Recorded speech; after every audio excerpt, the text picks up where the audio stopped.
in three. No, wait. Let's start at 5. Oh, yeah. Let's go to all 5. Oh man, look at my life.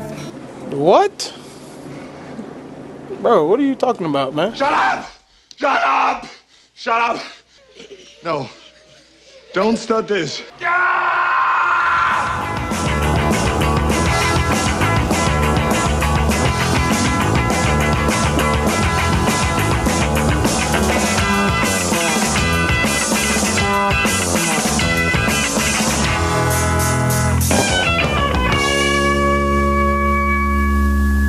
Hello, my name is Nathan.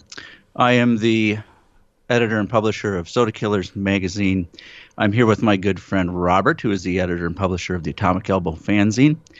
Together, we are Relatin Dudes To Jazz.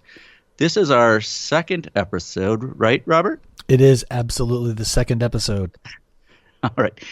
So what we do here, or what we have done, is we pick a song or an item, and then we just talk, and we see where it takes us through the subcultures of our lives, like sands through the hourglass.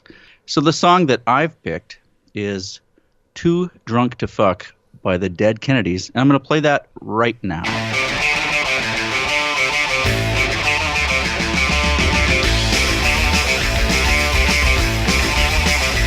Went to a party, and it's all night.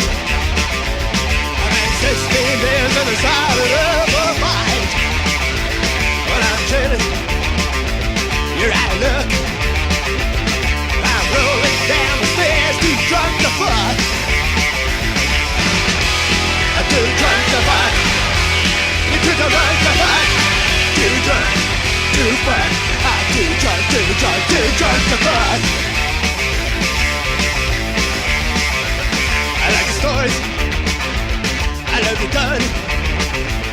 Shooting out the tires says I love the world of fun. Right in my room, wish you were dead. You fall like a baby in a razor head. I'm too drunk to fuck. I'm too drunk to fuck. Too drunk to fuck. It's all I need right now. Too drunk to fuck.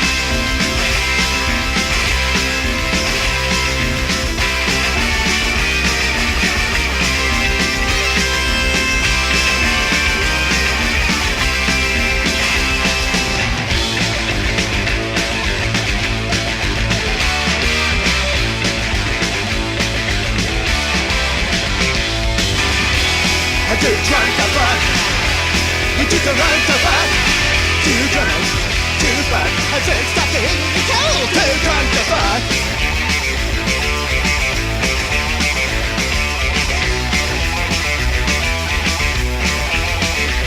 I'm about to drop. My head's a mess. The only salvation is I'll never see you again. You give me head. It makes it worse. Take out your fucking routine and put it in your purse. I'm too drunk to fuck. You're too drunk to fuck.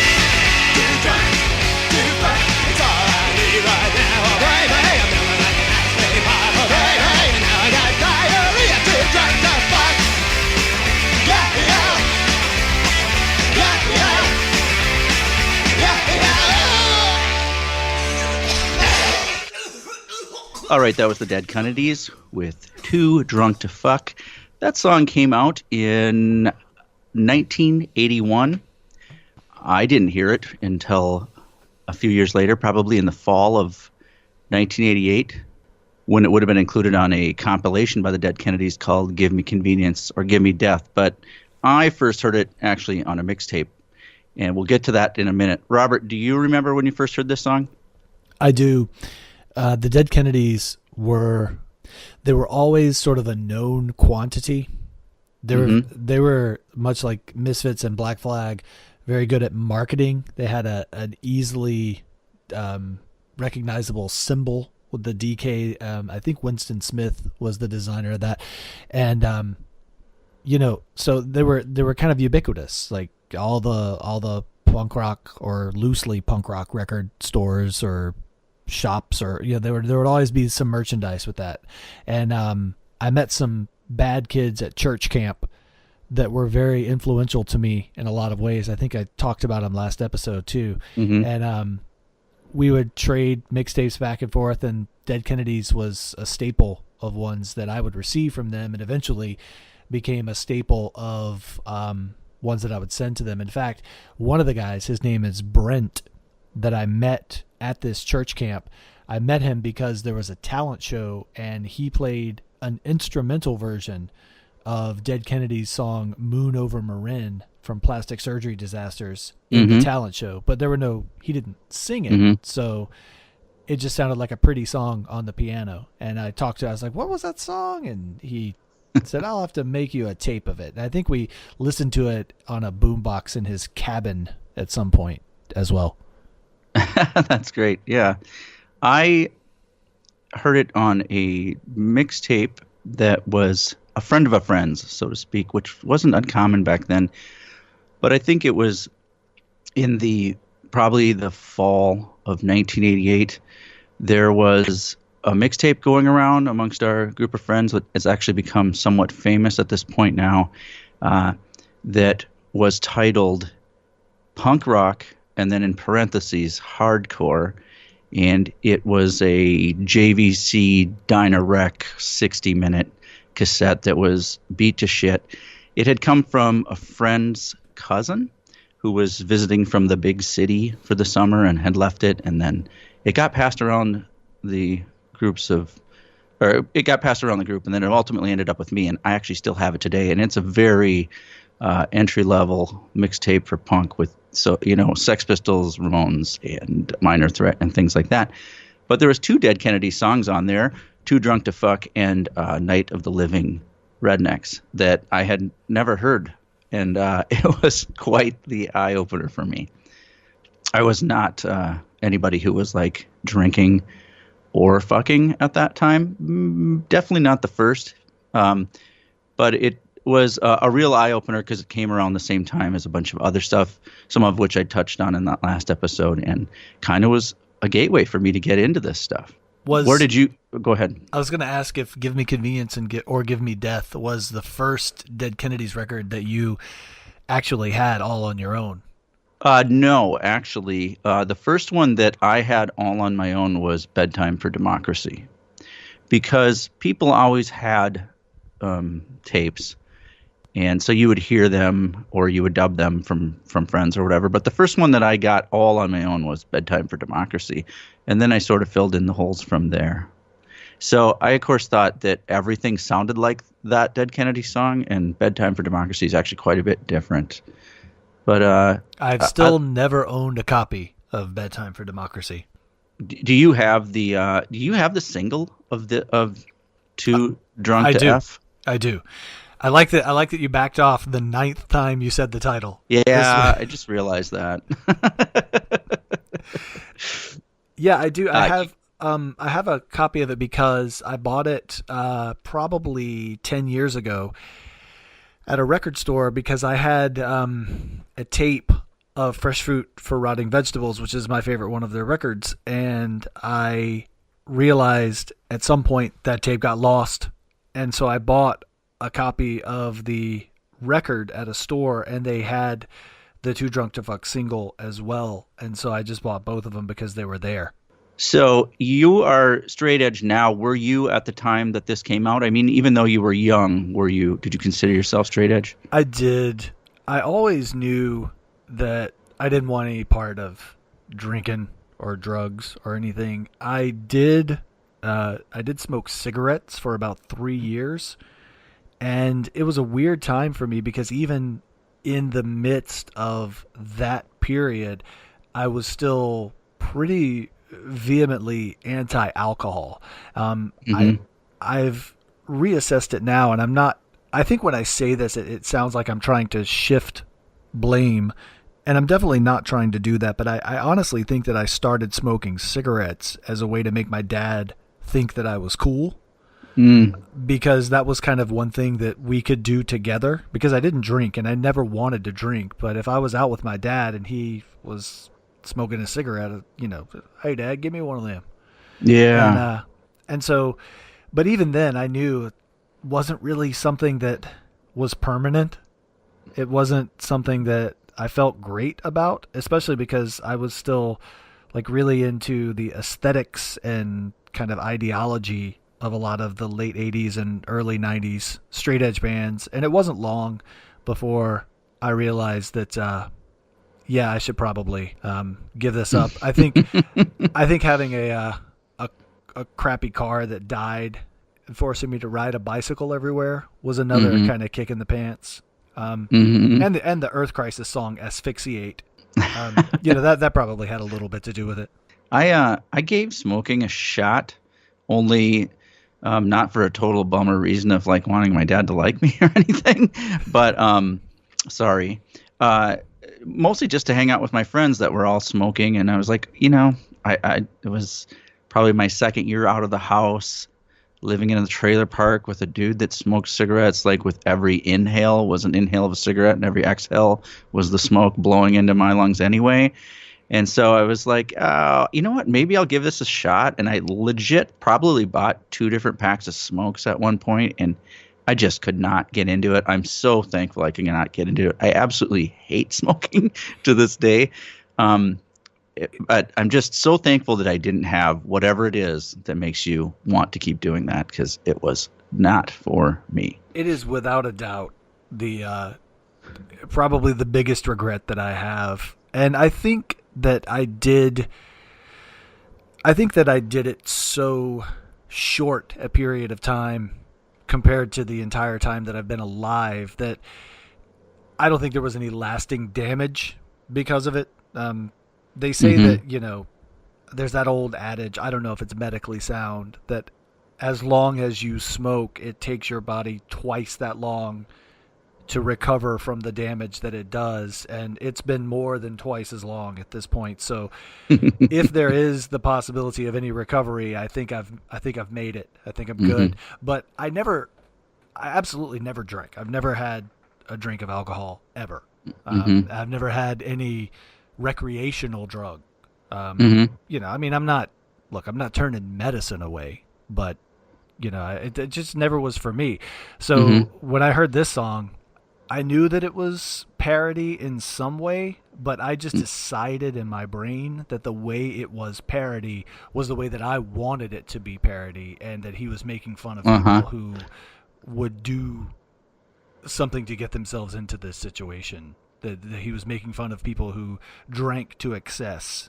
And so whether that's the case or not, that's what I convinced myself of. I don't think that I necessarily knew it was parody at the time.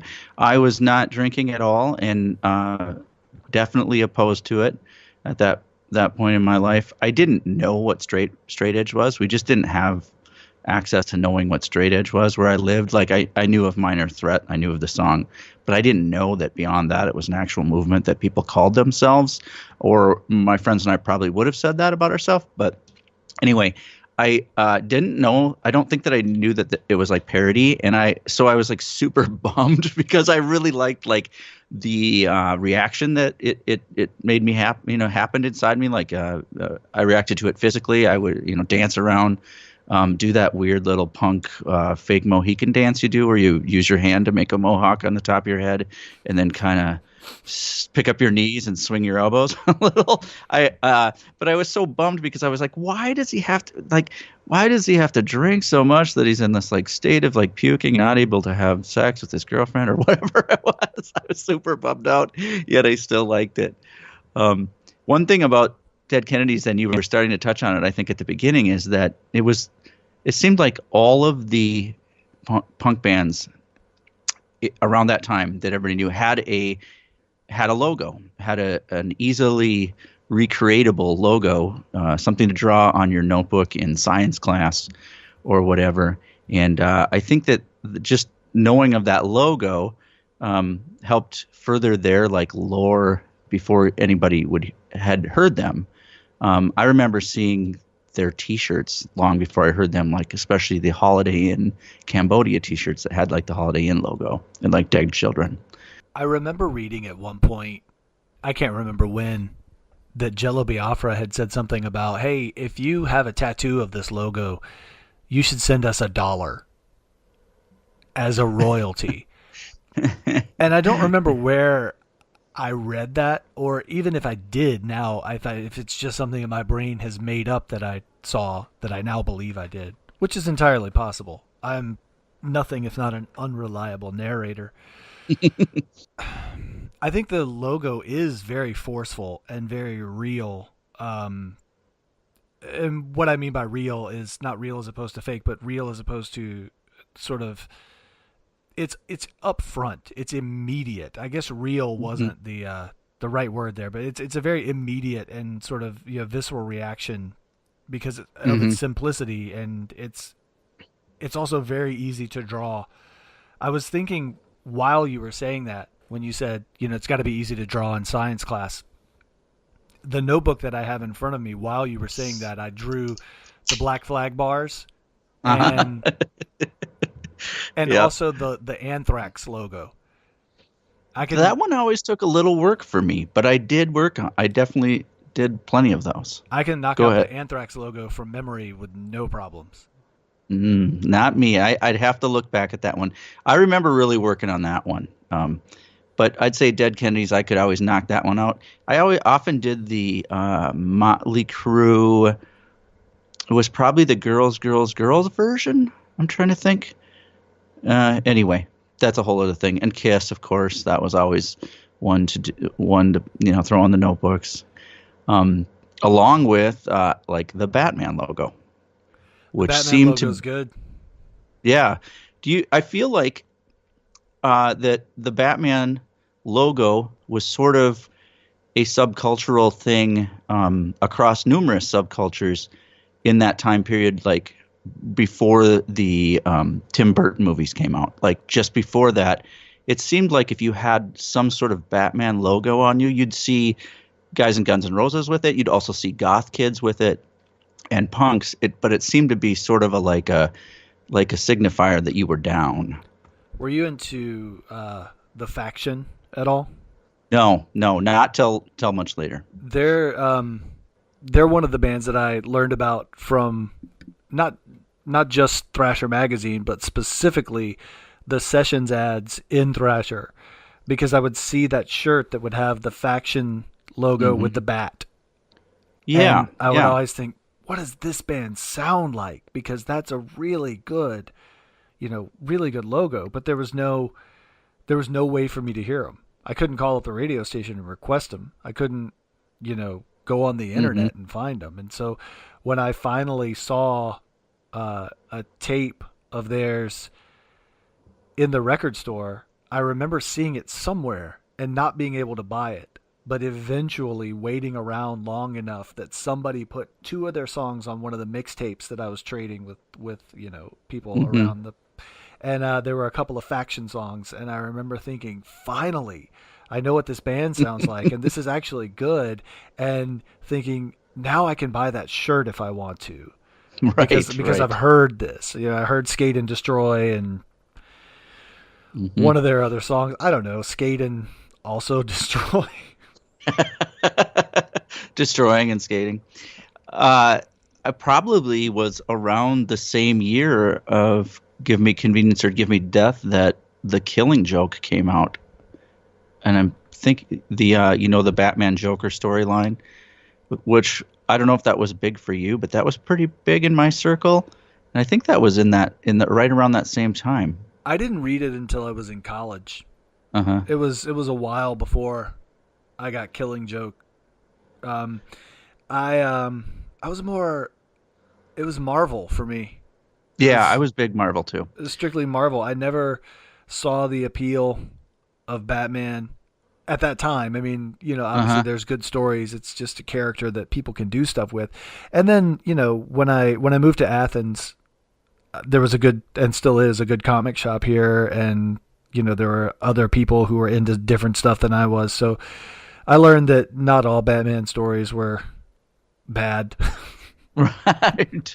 I just, yeah, right, right. I just remember that the laughing Joker face was really a very popular T-shirt, probably amongst the same crowd that would wear the DK shirt. In fact, I just am having this memory of the kid where this tape came from that Too Drunk to Fuck was on. I actually met the kid one time in a comic book shop. Come to think of it, in probably 88, 89, and I remember that he had a Vision Psycho stick, which I was super jealous about. That was like my holy grail skateboard, but I never got one. Did you have the Converse All-Stars that had the Joker on them? No. Do you know what I'm talking about, right? I do know. Too gimmicky. Even back then, I would have not have been into that. Yeah. Too gimmicky. I think it takes a special kind of person to wear those. I remember when Jams made shoes? Yeah. And they were just basically low-cut Converse, but they were all like goofy colors and stuff. I really wanted a pair of those. For the longest time, I think they still do, but I mean, they always kind of did. Levi's made these like knockoff Chuck Taylors, and that's that was more what I had. I remember, like, I had like an all gray pair that if you weren't looking close enough, you'd think they were Chuck Taylors, but they were Levi's. I don't know. I know that we mentioned the trench coat and Chuck Taylors on the last show, but now that I think about it, I think mine were not Chuck Taylors. Did they have the white rubber dome over the toe like the Chuck Taylors did? They had a dome over the toe, but I think it was gray. I think it was the same color as the canvas. And in fact, the sole kind of might have been too. I always used to tie the Chuck Taylors together at the laces and hang them from the back of my bicycle and ride through the woods before I would wear them to school, because I didn't want – it's so weird, but I didn't want anybody to know that I was wearing new shoes. I wanted them to already be ruined the first time I wore them out of the house. Uh-huh. That would have been the total opposite of me. I was not like that. I always wanted my stuff to look crisp, at least for a little while. Anyway, should we take a break? Let's take a break. Get a can of Dr. Lyon's tooth powder today for a few cents at any drugstore. See what a surprise you get the first time you use it. We believe you'll never again return to ordinary, less effective ways of cleaning your teeth.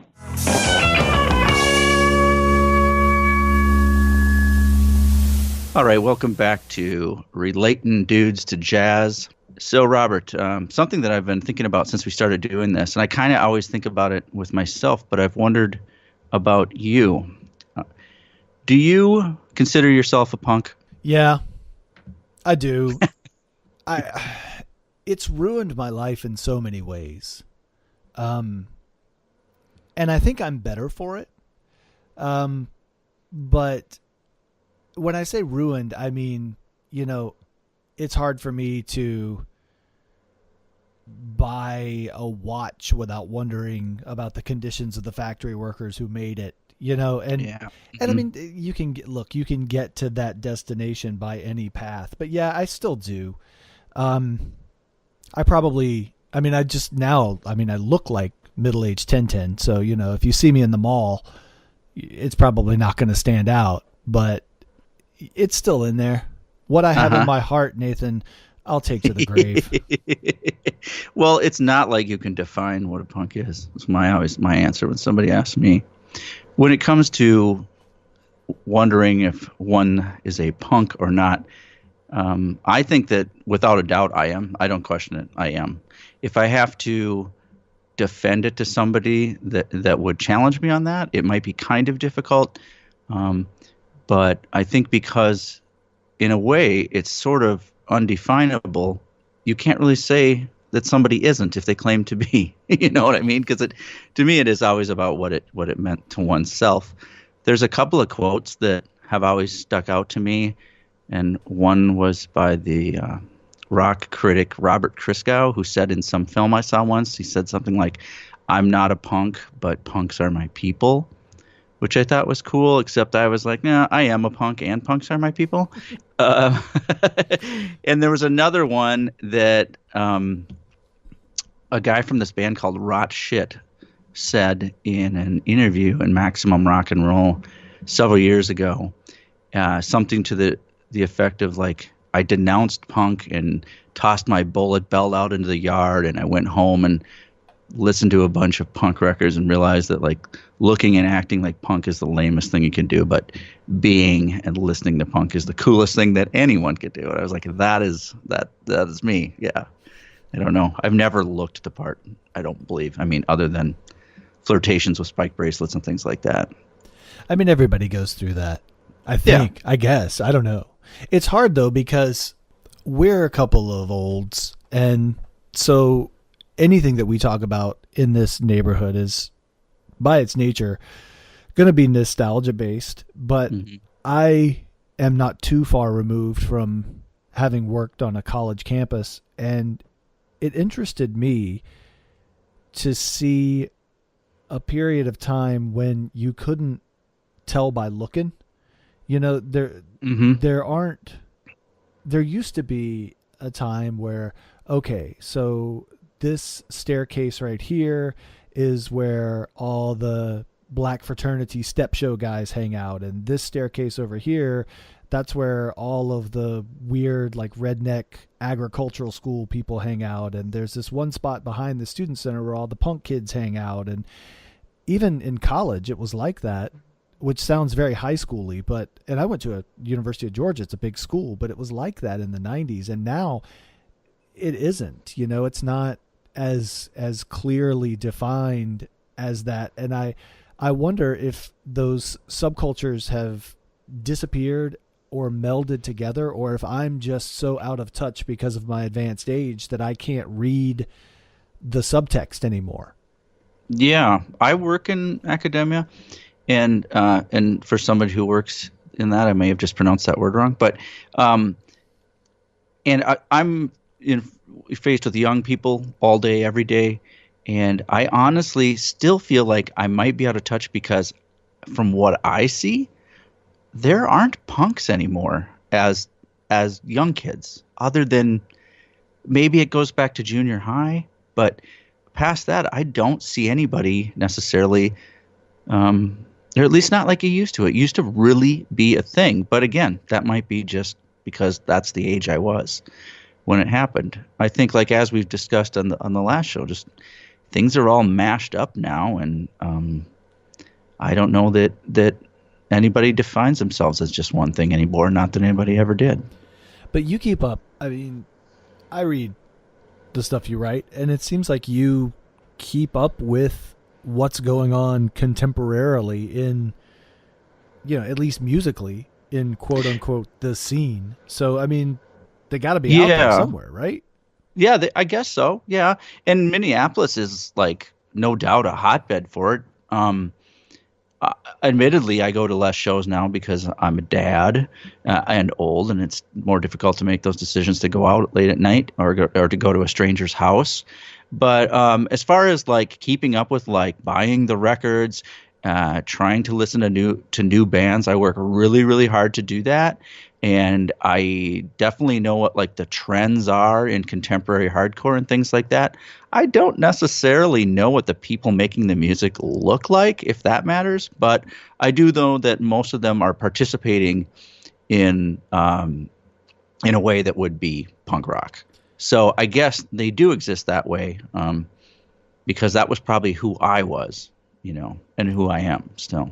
And I think it's important also to kind of fold that into the context, because it's very rare, or at least it was very rare, maybe it still is, and that's something that we've talked about a lot, and we are talking about right now, that somebody is one thing. And so you don't really often encounter that. So maybe we're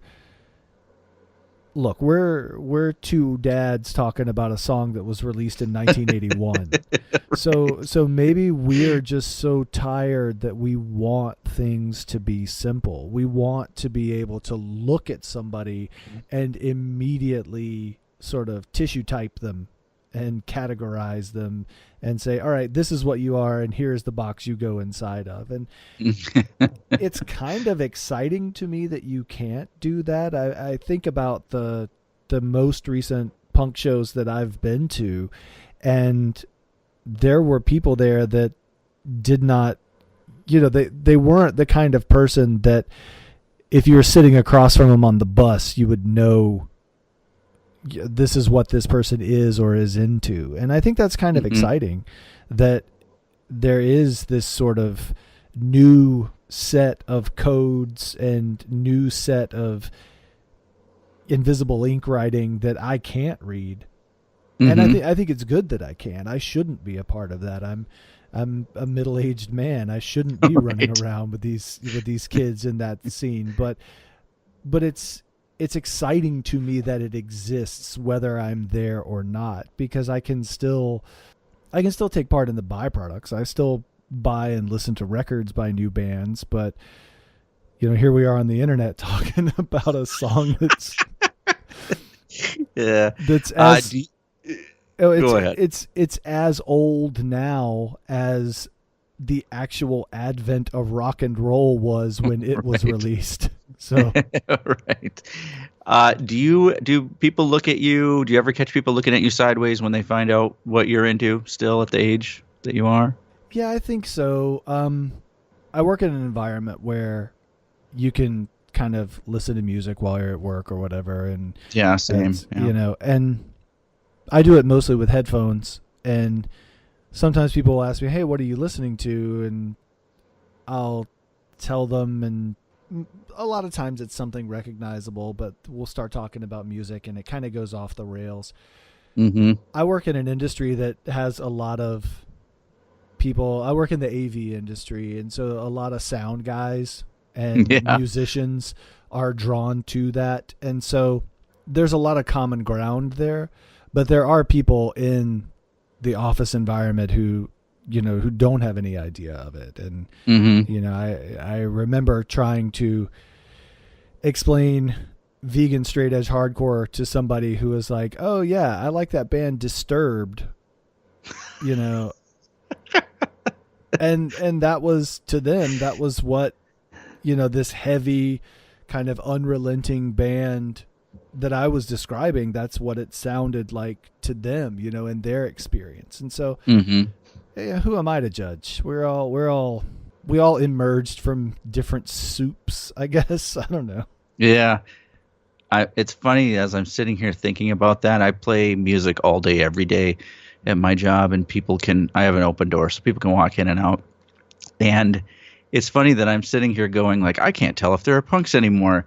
And then also thinking about people saying things to me like, now, Nathan, you're a metal guy, aren't you? And I go, no, not at all. And they go, oh, well, that's what you're always listening to when I walk into your office. Or they say like, yeah, you're into you're like a jazz guy, right? And I go, man, I would have never thought of myself as a jazz guy. Oh yeah, well, that's what I hear in your office.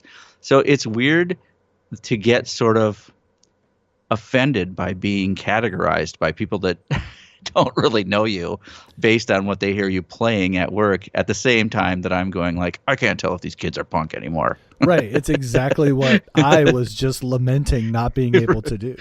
Right. Yet I get a little bit offended by it. Like, dude, how did you think I was a metal guy? I just want everybody to wear, black jeans and a Crudos t-shirt. Like I know what that means. Do it. Do that. Do that. Yeah. That makes it easy for old man Robert to go out in public and look at you and go, I got you. I got you. This week, a special six-man tag team match pitting the Varsity Club against the Road Warriors with Paul Ellering. World Championship Wrestling, 7:05 Eastern on Superstation TBS tonight.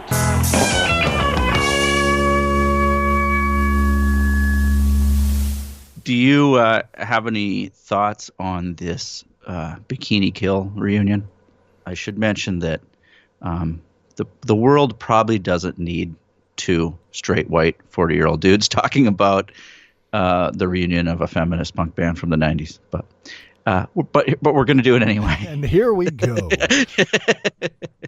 What do you have any thoughts on that? I have a hard time being critical of it. Is where I was going. Exactly. Yeah. I don't. It's not for me. I liked them and still do like them.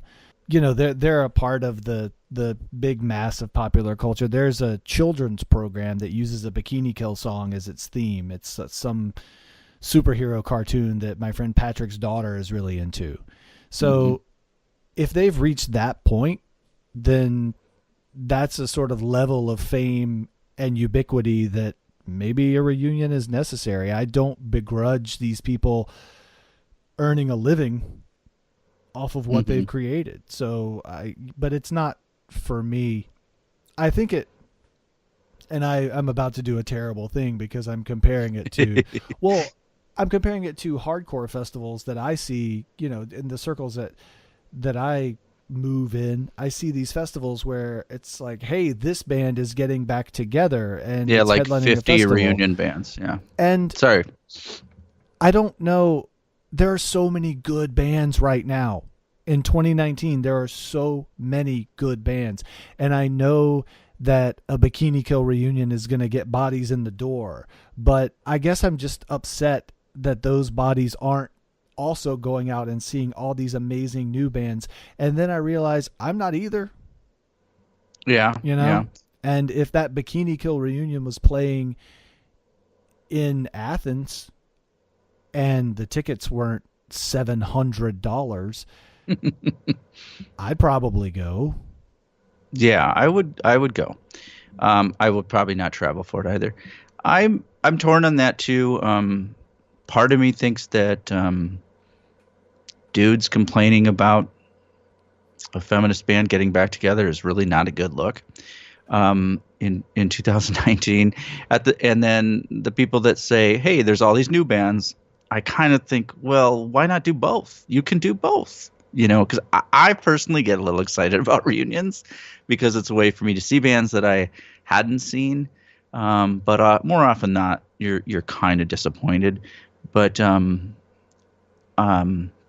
reason that I decided to ask you that was not necessarily just off the cuff. You had mentioned Kudos, and I had recently read the drummer from Spit Boy's book, and Spit Boy did the split with Kudos.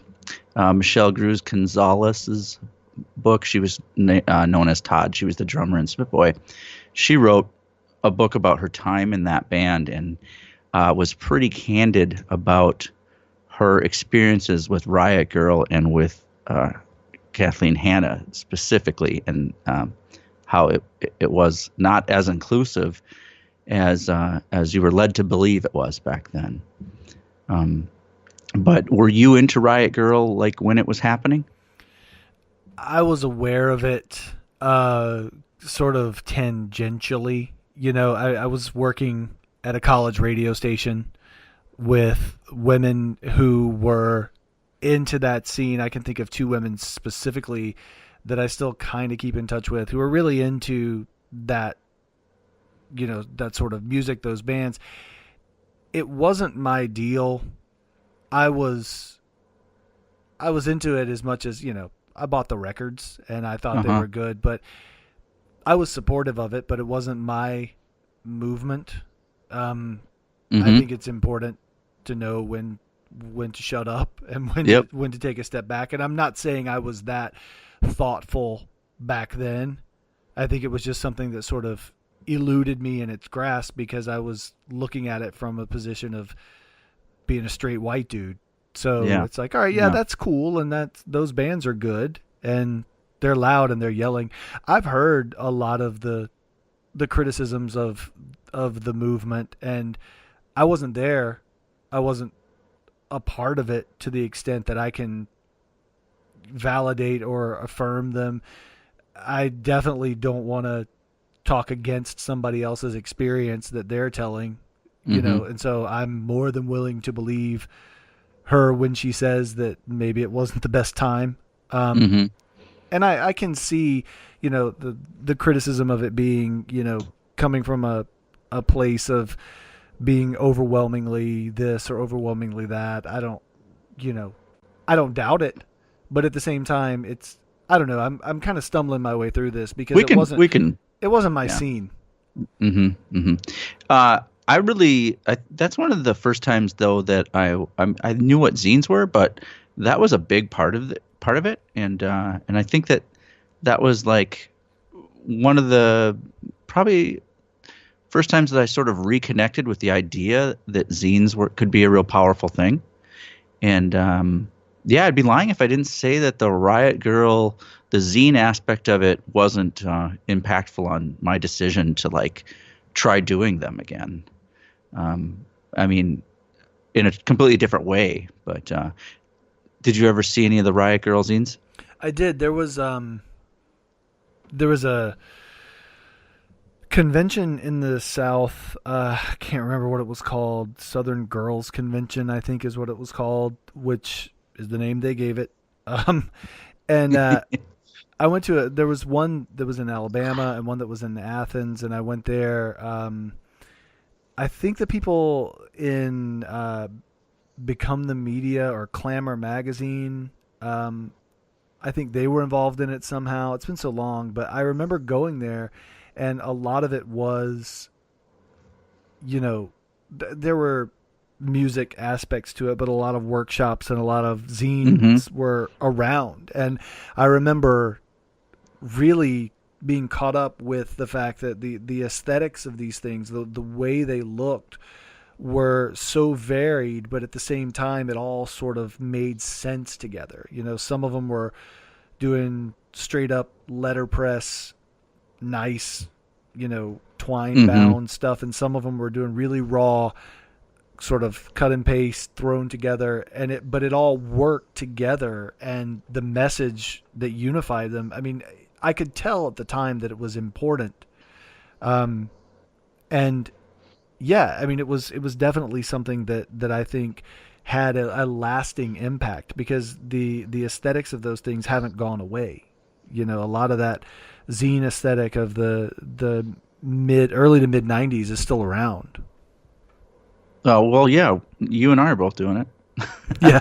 I do mine on a computer though, and you actually use your hands. So I use my hands. I do use a computer to type. I'm cheating.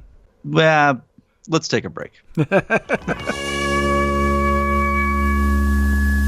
SST Records presents Sator, a video featuring Husker Du, the Minutemen, Meat Puppets, Saccharine Trust, and SWAT. VHS or beta, 70 minutes of hi-fi stereo. Also new on SST is the Blasting Concept Volume 2, with new songs by Husker Du, the Meat Puppets, Black Flag, Minutemen, and 11 more contenders. The concept is available in stores, LP or cassette, for under $3. And don't forget to call the SST hotline for tour dates and info. Dial 213-676-0032. Stay looped, dude.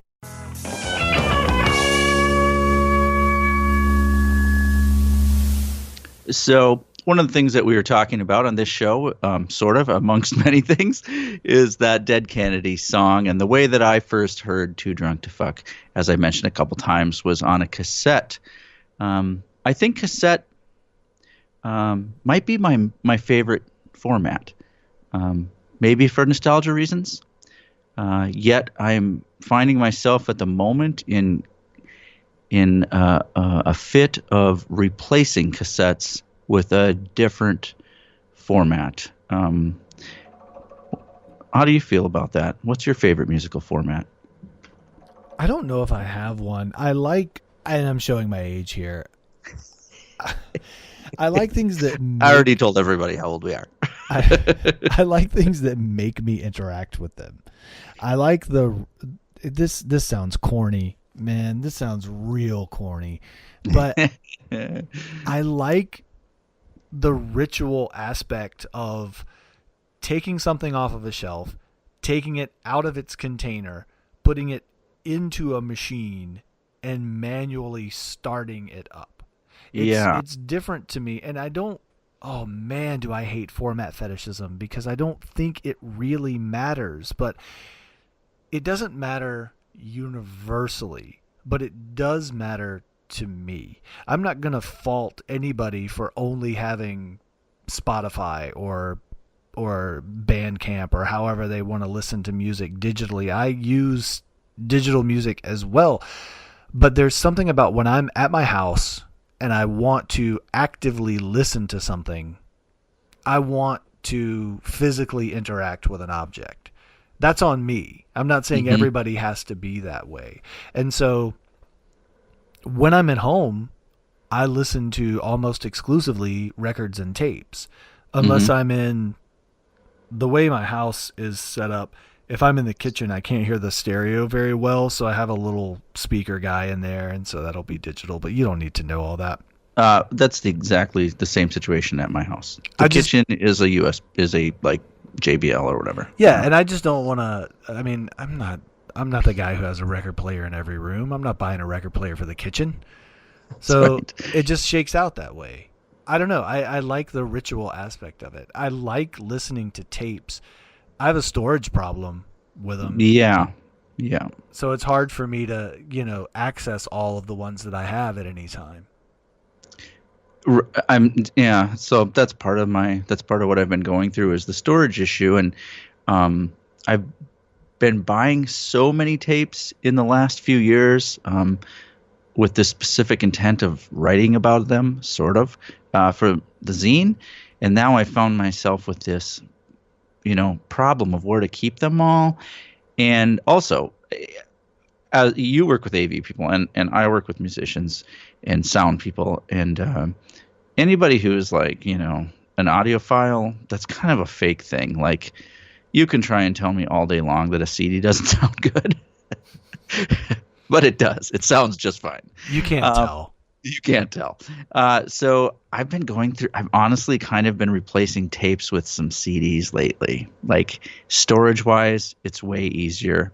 And that's mostly CDs from like my youth, or I'm sorry, tapes from my youth that I've had forever, and a lot of old rap stuff, which there's a market for, so I can kind of get rid of the rap tapes and make a little bit of money back and replace them with CDs, but it does feel wrong a little bit.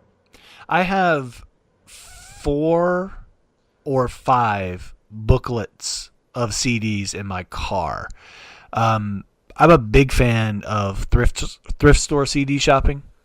But Goodwill still charges $2.30 for one CD. right. And I think $1 is really the price point. That's where you want to be. Mm-hmm. So I go to the Habitat for Humanity thrift store, which is right near where I work. They've got the price structure correct. They're $1 each there, and $1 is what I'm willing to pay. And so over the past probably 3 years, I've bought, I don't know, 50 CDs from there, and they just keep filling up these, because I saved the CD booklets that I had from back in the late 90s when you had those sort of things. And they've been empty all this time, and so I just started putting them in my car for thrift store CDs, and before I knew it, I had 4 of them or 5 of them filled up. So I'm definitely a big fan of CDs in the car. I mean, that's the one. You can't really get a car with a tape player anymore, but some will still have CD players. My wife's does, and so that's one reason that I like having them around. But I'm a 21st century digital boy. So I'm also just fine with, like, I like Bandcamp. You can't own every 12-inch EP that plays at 45 RPM for $12 plus shipping. So I like Bandcamp for that purposes a lot. I'm still kind of weirdly attached to paying for music. I don't mess with Spotify or much illegal downloading. Although I went through a period where because I was still attached to physical media, when the Blogspot days were big, I would download stuff and then burn it to disk, and then I still have all those. I still have the hard drive that I would dump all of the Blogspot downloads from the early 2000s, all the mega upload stuff. I still have a hard drive full of that stuff. Some of it is still zipped up Some of it I've downloaded and just, well, I'll need this one day. Because I think that there were a lot at the time, and I've watched them over the years sort of slowly shutter. But I did download from a lot of, especially Blogspot sites that would post, especially the 40s through the 60s country stuff. And there was a lot of preservationists would put out these complete discographies of people who were recording stuff in the 40s, 50s, and 60s that you actually probably couldn't get on a CD, and they were sending records back and forth to each other so they could complete these discographies, and there was a lot of work that went into it, and it was that weird gray area of, you're obviously posting somebody else's work, but at the same time, it is literally unavailable anywhere else, and the person who is saving this work is doing a lot of work themselves to get it out there. And so it becomes this weird recognition game where I think a lot of times these people feel like their work isn't appreciated the way it should be, even though they're not the musician, they're just the curator. Right. And so it becomes this weird sort of respect issue of, if somebody does all this work to get Jimmy Martin's bluegrass singles from 1946 pieced together in chronological order, whose work is it? Well, it's Jimmy Martin's work, but also the person who compiled it and researched it and cataloged it, they deserve some credit for that aspect of it. Right. It's like if I got all of this Trojan Records reggae, do I owe this person a comment on their blog at least? Like, thanks for putting this up? I don't know. Weird. The country thing wasn't mine, but I definitely went deep into the reggae that was unavailable during the Blogspot days, that was unavailable, like out of print and all that. But one thing that I found weird, it seems strange and also just obscenely present day to like re-up on vinyl something you had downloaded from Blogspot in like 2006. But I find myself doing that all the time now. Anyway, there's a lot of good that came from that in terms of people discovering music that probably they would not otherwise have discovered, but that came at the cost of dollars not going into the pockets of the musicians. So I'm not a musician and have a dim view of the profit motive. So I obviously have one opinion on it that I also understand is incorrect because I've never been on the other side of it. Nobody's pirating the bluegrass records I made. I think we're nearing the end here. Do you have any final thoughts on the Dead Kennedys Too Drunk to Fuck? This kid Jason that I knew went well, I think it was his mom or his stepdad. Anyway, they went through his record collection looking for offensive material, and they found it. And so they made him get rid of his Dead Kennedys tapes. And I remember he took the cassette shell apart and replaced the tape inside a Memorex blank.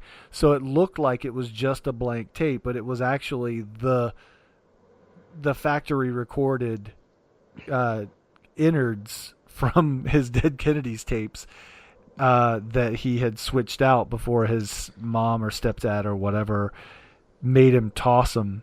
My mom went to a conference in a church basement where they told her about all the music I was listening to that was ruining my life. And we had an awkward conversation. It's weird because that is one of the things that my mom since then has actually apologized to me for several times. She said, I didn't know what I was doing. I was just worried, and I had no right to make you throw away or stop listening to or whatever I did to these things. And So, but I definitely remember Jason having the idea of, well, I can just take the reels of tape out of the Dead Kennedys tape and put it in a blank, and then my stepdad and my mom won't know. Right. Man, the lengths you'd go to protect that. My goodness. I've doctored many a tape in my day, so I can identify. My parents were, my mom, yeah, actually, my parents, I had a dad, a mom, and a stepdad, were pretty liberal in what we were able to listen to.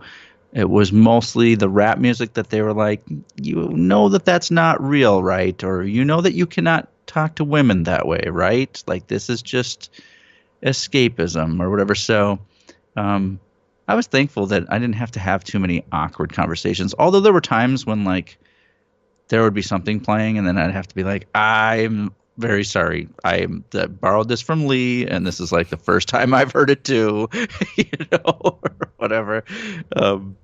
But one of the other songs that on that tape that I got, actually, I should say something about the kid that there's lore around this tape for a reason too, that the Dead Kennedys Too Drunk to Fuck came on. And that is that the kid who made this tape, and then it was passed around and ended up with me, supposedly died in a house fire as a hero running in to save other people. I don't know if that's true, but that's the lore around this, and I have that tape in my possession, and I pass that story on when I can. So there it is. We're going to play one more off of Give Me Convenience or Give Me Death, one that was also on this. It's called Night of the Living Rednecks. Robert, thanks a lot. This was fun. I hope it was good for everybody listening, and we'll definitely do it again, right? Yeah, I think this is a thing now. Okay, good. All right, everybody. We're out there. We're both on social media. I'm at OMG_NOB on Twitter and Instagram. I don't know if you feel like giving yours out, Robert. It is at atomic_elbow on Twitter. We both like the underscores. Yeah, you like the underscore. And then it's something on Instagram too. I think it's the Atomic Elbow, or just Atomic Elbow. I can't remember. Oh, it's the Atomic Elbow, all one word, no underscores. Listen, people, you're smart. You know how to find us. Yeah, just Google it. Yep. Hey, thanks for listening, everybody. We're going to play one more from the Dead Kennedys, and then we're done. We'll see you again maybe in a couple weeks. Thanks. Yeah, it's going to be good.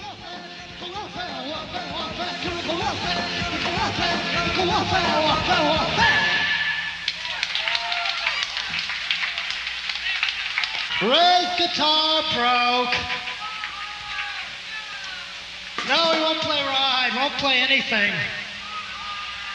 We'll play the theme from the Dinah Shore show. Who wants to be Dinah Shore? Whose alter ego is Dinah Shore? Oh, his fist didn't go up so quickly this time.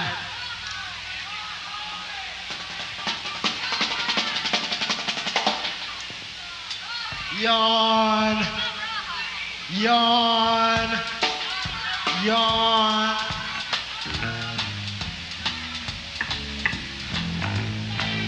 Put them headphones on, it's bebop time.